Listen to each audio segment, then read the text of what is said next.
Gràcies, gràcies, gràcies, gràcies i gràcies. Avui aquest vídeo és de nou un vídeo d'agraïment a totes les persones que esteu seguint els meus vídeos, que doneu m'agrada, em comenteu, em doneu suport, m'envieu, que us sentiu com jo. És increïble tot el suport que estic rebent a diferents xarxes socials. Per mi, la gent que entri al perfil dirà 600 seguidors, 500, 400, no? En YouTube 500 subscriptors, per exemple. Vaya caca de xifres. Per mi, per lo que és el meu àmbit i tot, o les meves xarxes socials, si en mireu abans d'entrar, és com un rècord. Per mi és com haver aconseguit més d'1 milió. Per mi és extraordinari.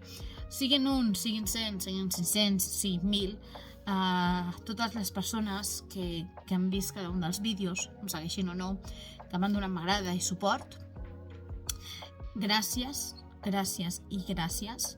Hi ha vídeos en els quals hi ha moltes visualitzacions, 15.000, 12.000, 17.000, que per mi és una passada, us ho haig de dir així.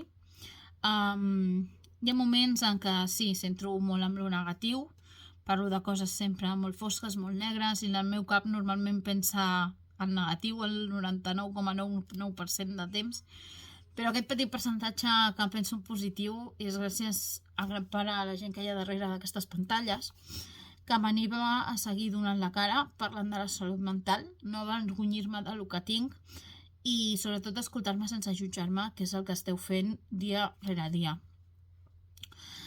Quan vaig fer aquest projecte, ho he dit 1000 cops, però no em cansaré mai de repetir-ho, ho vaig fer com a una nova teràpia per mi, perquè em notava que estava estancada, que necessitava alguna més i necessitava com dir-li al món que hi ha gent que tenim això, som visibles i no ens infantilitzeu, no ens tracteu malament, estigueu també pendent de nosaltres.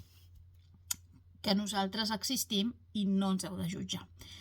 I, bueno, va començar com una teràpia, com gravar, com estic fent ara, en una càmera. Vosaltres quan ho veieu és diferent, però jo gravo una càmera en un espai completament natural, desordenat, en la meva vida, com és el meu caos, sense ni grans il·luminacions, perquè és la làmpara, sense grans pressupostos, a través del mòbil, amb una gravadora que tenia per casa, molts cops, amb els fons, el que dic, sense treballar, vídeos sense editar pràcticament, tallats, amb naturalitat, parlant de temes naturals del nostre dia a dia, que encara costen dir i que molts cops les xarxes socials em castiguen per dir aquestes paraules. Em castiguen per utilitzar paraules com medicació i coses d'aquestes, no?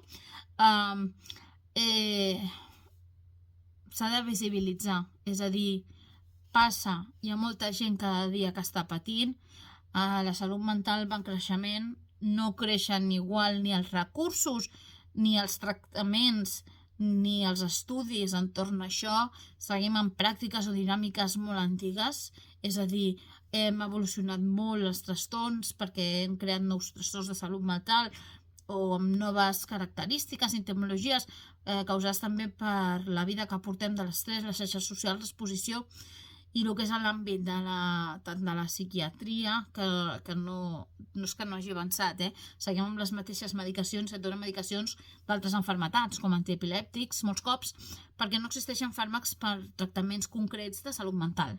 Et donen fàrmacs que són per altres malalties, molts cops, inclús neurològiques.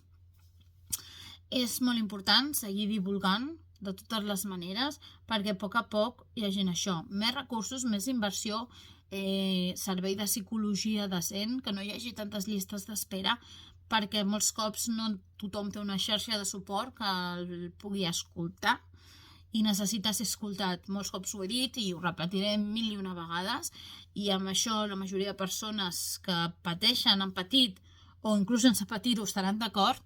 El fet d'escoltar i a vegades és molt, és una cosa que necessitem, de dir, tinc això, tu m'escoltes, tu m'entens, sé que no sé com és el teu mal perquè no estic dins teu, ni tu sabràs com és el meu mal, però puc arribar una mica a entendre o a compartir certes sensacions o certes angoixes que hem viscut en alguns moments.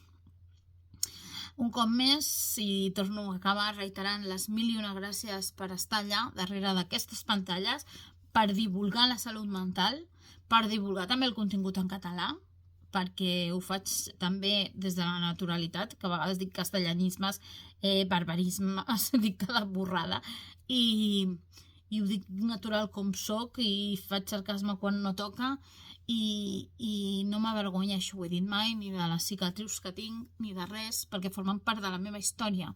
I sí, em dol veure-les. I sí, em miro al mirall i molts cops no m'estimo, no em reconec o no sé qui sóc. Però gràcies a vosaltres perquè creieu en mi, seguiu aquest projecte, em doneu aquest suport que vull. Hi ha una frase, per acabar, que m'han dit fa poc, que deien que l'important és estimar-se un mateix i després ja que t'estimin els altres. Però és cert que a vegades estimar-se un mateix costa i el fet de que t'estimin els altres i mostrin la llum, les teves característiques, les teves virtuts, també pot ajudar a potenciar el teu estimar. O sigui que no sempre és el número 1 estimar-se un mateix, perquè a vegades no sabem i hem de prioritzar això, que ens estimin els altres, perquè a poc puguem estimar-nos nosaltres. Gràcies als altres, a la gent del nostre entorn, que a vegades ens diu coses que no sabem o que sabem i no ens creiem, com que no tenim la culpa, que fem tot el que podem, que som increïbles i ens recorden les nostres virtuts, gràcies a aquestes persones podem seguir avançant. Hi ha molts que no podran veure aquests vídeos i vull ser cruda en aquest sentit perquè no hi són, perquè la seva desesperació, el seu dolor, el seu patiment ha fet que no poguessin més i deixessin enrere aquest món. I el deixessin enrere sense molts cops haver fet tot el que es podia. A vegades és cert que la desesperació es considera que pot fer tot, però a vegades és gent que ha patit, exemples, ciberbullying en silenci, que les famílies no ho saben, que no noten coses estranyes. També un reconeixement per tots aquells que han patit i no hi són, els que han patit i ho han superat, els que ho estem patint i tots aquests que en algun moment ho patiran i potser empatitzaran una mica i deixaran molts estigmes enrere quan sàpiguen el que és viure amb trastorns mentals. I no parlem de clàssica ansietat, depressió, hem de tenir en compte que parlem també d'esquizofrènies, bipolaritats, trastorns múltiples, trastorns narcisistes, trastorns de paranoics, el trastorn obsessiu compulsiu, etc. És a dir, o el TLP, com en el meu cas. Són molts els trastorns que hi ha darrere, són molts cops diagnòstics equívocs per la falta de recursos, que et diuen una cosa, després uns altres fàrmacs estan incorrectes i tot es retrasa tant. Llavors, lluitem per això, seguim, divulguem, ajudem a donar una miqueta de veu.